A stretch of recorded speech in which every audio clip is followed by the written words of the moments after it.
Welcome to American Black Journal. I'm Stephen Henderson. A $50 million commitment from the Kresge Foundation is creating a one-of-a-kind educational center in Detroit. The P20 Partnership is going to offer pre-K through graduate school studies, along with wraparound services and community programs on the Marygrove College campus. The center will also include the first ever teaching school modeled after doctoral residency programs led by the University of Michigan. The project has several partners, and I'm pleased to have some of them here with us today. Wendy Lewis Jackson is from the Kresge Foundation. Dr. Nikolai Vitti is superintendent of the Detroit Public Schools Community District, and Dr. Kendra Hearn is with the University of Michigan School of Education. Welcome, all of you, to American Black Journal. Thanks for having us. Yeah, so very big announcement when this came down. Talk about where the idea comes from and what you hope to accomplish, the many things I know you hope to accomplish with this.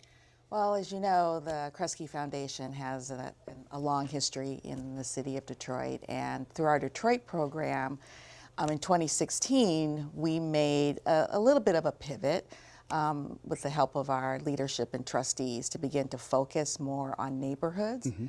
So neighborhoods are really now at the center of our work. It's not everything that we do in the city, but it is going to be a significant focus for us over the next 5 years. And as a result of that shift or that expansion, we got a call from Marygrove College, I think fall of 2016, and began to talk with them about some of the challenges that they were having. Financially and also with enrollment. But we also began to talk about kind of what is the next iteration or transformation opportunity for the school, and the idea of really being a neighborhood anchor with a transformational education agenda started as a part of those conversations. Yeah, and the idea of P20 is something that I see and read about in some places, but this is a major experiment under that rubric, right? I mean, this is pushing us out in front of a lot of other communities.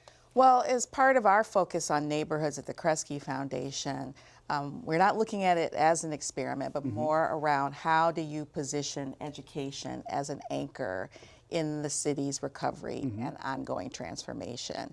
And we're just thrilled to be able to make this investment. It's $50 million in this project, and it is the largest neighborhood investment in the city of Detroit ever. Wow. And we're thrilled to be able to partner with Detroit Public Schools Community District, the University of Michigan, Starfish, Marygrove, to get it started. Yeah. Dr. Vitti, I remember when you came to town, you talked about trying to come up with really innovative programs and ideas that would attract people back to the public schools, help you compete with charter schools who are trying to draw kids away.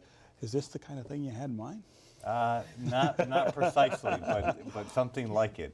So this for us addresses so many gaps and challenges all into one initiative, and I think what we're trying to do is how to try to create a better synergy in everything that we're trying to do, so you address and attack multiple challenges at once. And I think this initiative does that. On the one hand, it strengthens our portfolio of school offerings by having a pre-K to 20 school on a college campus. So instantly we're going to be able to compete in the Detroit landscape, I think, at a higher level. Not only, I think we're doing that through CAS and Renaissance and other high schools and K-8s, but now this offers one more, competitive with charter schools and private schools in the area. We know we have 30,000 students every day that live in Detroit but go outside of the city limits to be educated. So I think this positions us to try to recapture some of those students. But in addition to that, it allows us to go deeper on STEM initiatives. It allows us to think deeper about early learning and a continuity of learning. And then very excited about the University of Michigan partnership, because it allows us to start to address the pipeline issue with teachers and to begin to create a model that I think can be scaled, where we give the teachers the experience, the time, the support to develop professionally. We have to move away from the days of just throwing someone who has the right heart and the right intentions into the classroom and hoping that they'll make it. And we know statistically that's not happening with the same consistency that it once did, with people coming into the profession and leaving for something else. And one of the reasons for that is we don't properly support people when they come in the profession. The medical field does that the right way. So modeling the residency program off that model is exactly what we're trying to do. And although right now it may start with just a Marygrove initiative, but what we learn from this initiative as far as teaching and supporting new teachers is something that we think can be expanded over time, and not just about teachers. It can move into social work, it can move into psychology, it can move into other wraparound services, and even medical services, dental service, for example, we've been talking about. So it's a pipeline to address teaching in other areas in the school district. And so we're just excited to be offered this opportunity. Usually this happens with charter schools. Yes. Usually it happens with private schools because people are afraid of the bureaucracy and red tape that's connected to DPSCD, but I do think it's a new day. And this type of commitment that Kresge has made has now actually started more conversations with other philanthropic groups and even companies that are saying, well, if Kresge's willing to put $50 million, then it might be time for us to do the same thing. And this is how we're going to revitalize not only the city, but education. The University of Michigan's involvement here was something of a wild card, I think, for a lot of people. They thought, wow, that's interesting. Talk about why Detroit for the University of Michigan School of Education, but then talk about this idea of a residency for teachers that looks like the kind of residencies we use to train doctors. So why Detroit? The University of Michigan and especially the School of Education have deep commitments to Detroit. If nothing else, it's the birthplace of the university. Absolutely.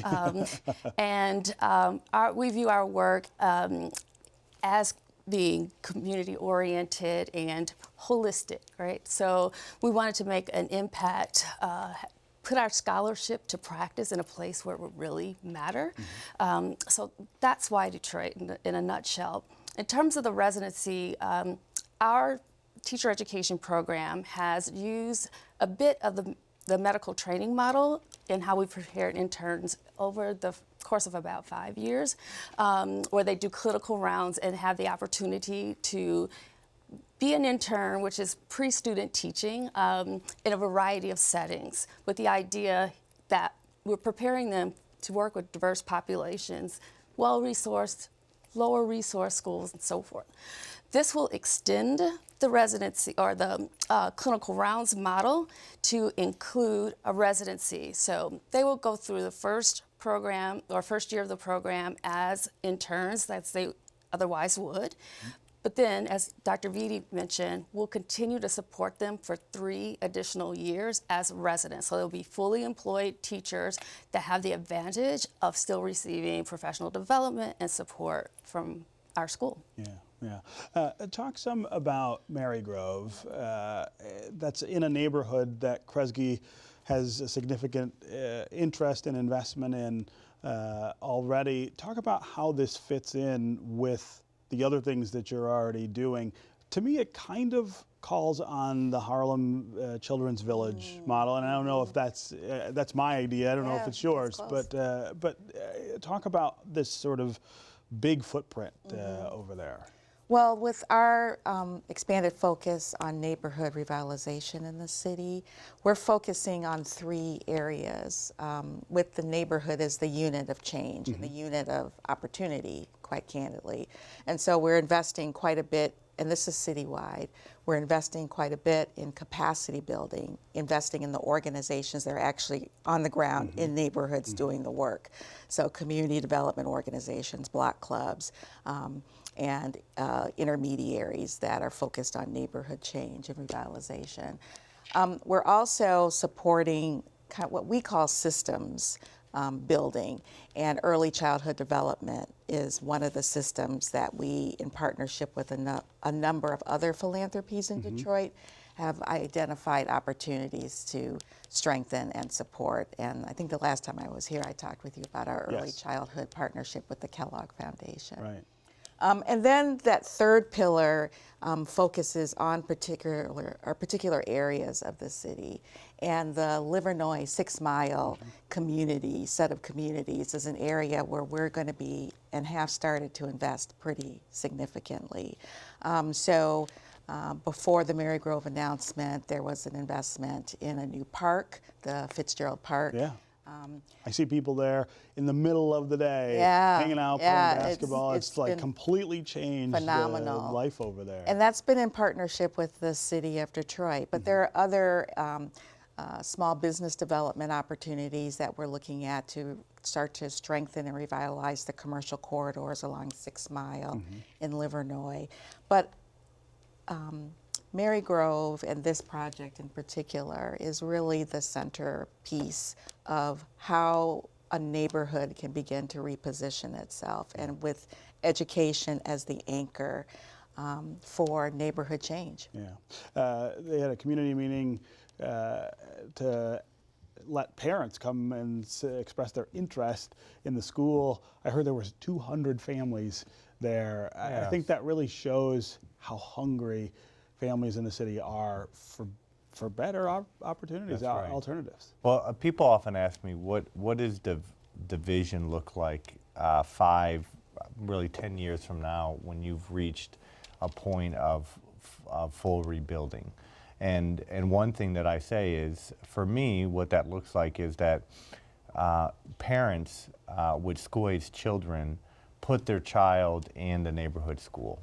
And I think when you look across this country, where parents are most involved, they pay higher taxes, they send their children to local schools, is when they have that faith. Yeah. And I think when we think about the revitalization of the city, again, we can talk about stadiums, new buildings, downtown redevelopment, midtown, and all the rest, but it's really about neighborhoods.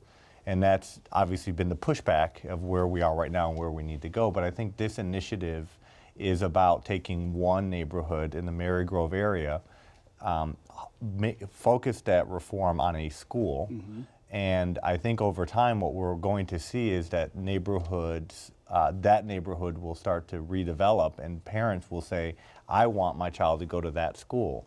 And then again, it's trying to replicate that across the city, so that it's not, where am I going to send my child to school? It's, I'm going to send my child down the street, and then down to the high school. And I can't think of anything else, because it's close to my home. We build that trust and relationship, and we have teachers living in the neighborhood as well, which is also the next step. But that's what revitalization and community really means, and that's the strength of traditional public education that we've lost with emergency management and choice without guardrails. But this is, I think, a start in a very specific neighborhood with lots of partners saying that they're going to put their shoulder to the wheel. And I think once we build success here, then it's not an argument anymore about whether it happens, or it can happen. It's about now just getting more people to support the initiative and replicating it across the city. And that's how we build the city. Yeah. I mean, I don't know how anyone can argue against that. Right. We've got about 10 seconds left, but you hope to open this school in the fall of 2019, is that right? So we're in conversations with Dr. Vitti and the university about opening the 9th grade to start in the fall. That's exciting. I said that because I'm excited. I'm a Detroit parent. I think everybody understands how urgent that issue is. So thanks for being here. Thanks for having us.